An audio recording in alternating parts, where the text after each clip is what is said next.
L'entourage peut être un cimetière pour te détruire ou un hôpital en temps de détresse pour te construire.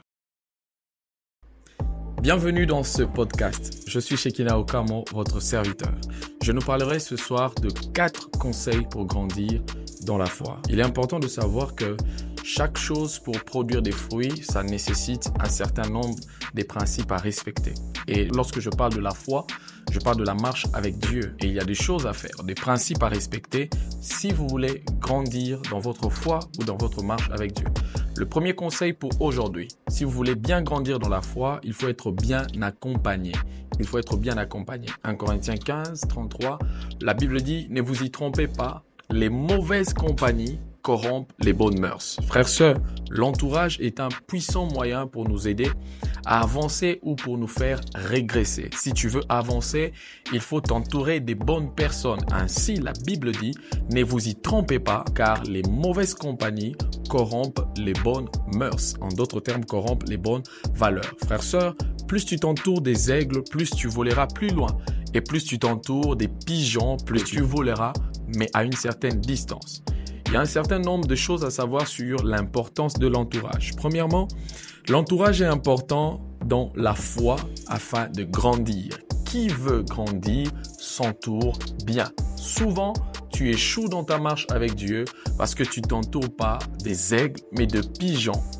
Deuxièmement, l'entourage est un puissant moyen pour te donner à produire des fruits. Lorsque une plante est placée dans une bonne terre, ça produit des bons fruits et ça produit rapidement.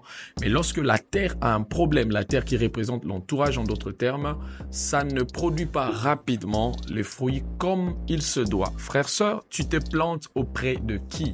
La Bible dit « Heureux l'homme qui se met pas en compagnie de moqueurs et qui a placé son confiance en Dieu ». Je paraphrase. La Bible montre qu'il est comme un arbre planté auprès d'un courant d'eau. Celui qui place sa confiance ou qui place son cœur en la parole de Dieu, la Bible dit il est comme un arbre planté près d'un courant d'eau. Et donc l'entourage peut être un cimetière pour te détruire ou un hôpital en temps de détresse pour te construire. Retenez, l'entourage peut être un cimetière pour te détruire et t'enterrer ou ça peut être un hôpital pour te construire. Avec qui tu t'entoures. Si tu t'entoures des bonnes personnes, ça sera un hôpital pour te construire. Une autre chose, c'est que à un certain âge plutôt, on ne s'entoure pas de n'importe qui.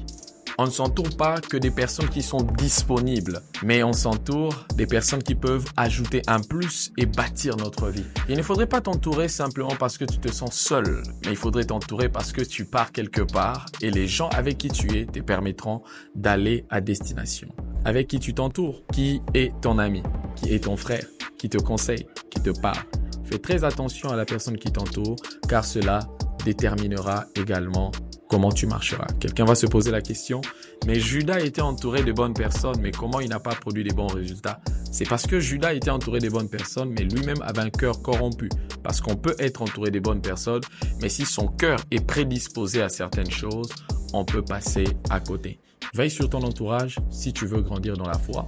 Veille sur quelle église il faudrait ou dans quelle église il faudrait prier si tu veux grandir dans la foi. Que Dieu vous bénisse pour ce soir. C'était Shekina Okamo. Merci.